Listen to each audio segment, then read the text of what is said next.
All right. So with the announcement that Warner Brothers is going to be acquired by Netflix, and that whole battle that's currently happening, and it is looking like, even though Paramount is really trying to kind of muscle their way in through a hostile takeover, that Warner's will probably continue to accept the Netflix bid because ultimately it's going to be better for the shareholders. It is. But that being said, the question becomes, what's going to happen with DC? Are we going to continue with the DCU? Are we going to restore the Snyderverse? Like, all of these questions have been brought up, and it's been reigniting a very long and very drawn out and very just beaten to death argument. But I wanted to pop in with my 2 cents on this one. Let me just be fair. I would prefer to see Zack Snyder's story finished. I would prefer to get that full arc that we were generally promised. I would prefer to go back and see those actors in those roles because I like that. And I want to see what they're going to do with it. That being said, I'm also, like a realist, a pragmatist, right? A rational thinker. Financially speaking, it makes no sense to do it. And also, it makes very difficult sense to try to bring everyone back to the table. Gal Gadot is largely hated now because of what happened with Gaza and where she grew up. Ray Fisher burned every bridge that he had in Hollywood for the most part. He's working on Broadway. Good for him. Ezra Miller, while largely exonerated over some of the accusations, The Flash was such just a torrential failure, despite bringing back Michael Keaton, that I don't see Ezra Miller coming back. And the movie was good, which sucks. Ben Affleck has largely given up the cape and cowl. He doesn't really seem to want to come back. And Henry Cavill is now heading up the Warhammer 40K stuff over at Amazon, which is more or less a passion project that he is in direct control of.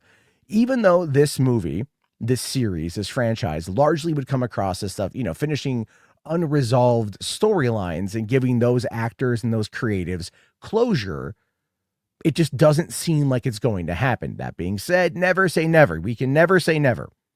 Snyder fans have learned, if you stay the course, right?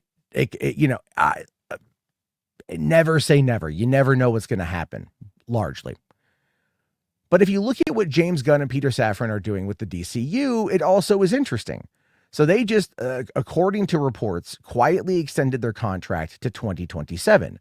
And that gives them time to wrap up Man of Tomorrow, get Lanterns off the ground, Supergirl, Clayface, and whatever else is going to be coming down the potential pipeline. So what this means is that they still have the confidence of David Zaslav over there at Warner Brothers Discovery. And if Netflix does end up acquiring Warner Brothers Discovery, they will keep David Zaslav in charge until all the contracts expire sometime around 2029, I believe. So we're not even going to see anything on the Netflix involvement in Warner Brothers directly until at least 2030. And in 5 years' time, Zack Snyder is going to be either over the age of 60 or just about 60. Ben Affleck's going to be up there. Henry Cavill is going to be in his mid-40s, right? Like, all these people are going to be in completely different places in their lives. And unless Netflix plans on rolling out artificial intelligence in order to make this thing, I mean, to be fair, that could actually really happen because that shit's advancing so fast these days, and it's gonna be heavily implemented here in the future. I don't necessarily see it completely happening. One of the things, though, that could happen would be AI used for a fan project to kind of see the story told and those fans' perspectives.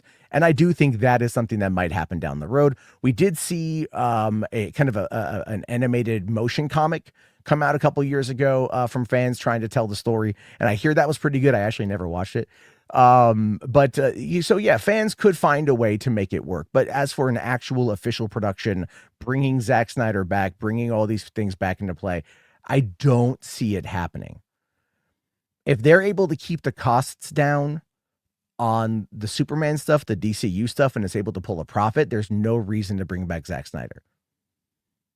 And it's not to say that his movies weren't profitable, because they were, but that was also a long time ago. And things change, and the business changes, and the whole model has changed. And honestly, over at Netflix, Zack Snyder didn't do as well, with Rebel Moon as they wanted. And I do put a lot of that blame on Netflix for trying to artificially recreate the Snyderverse movement and that hype. I do think that they did that and that they screwed up. And so I put that more on them than I do on Zack, because Rebel Moon is actually pretty solid. So it is kind of just where we are right now. I am curious to know, what would you prefer to see? The return of the Snyderverse, or continuing with James Gunn's DCU, or reboot the whole damn thing and let someone at Netflix give it a go? Let me know your thoughts. I'm kind of curious. My name is Matt. I'll talk to you later. Peace out.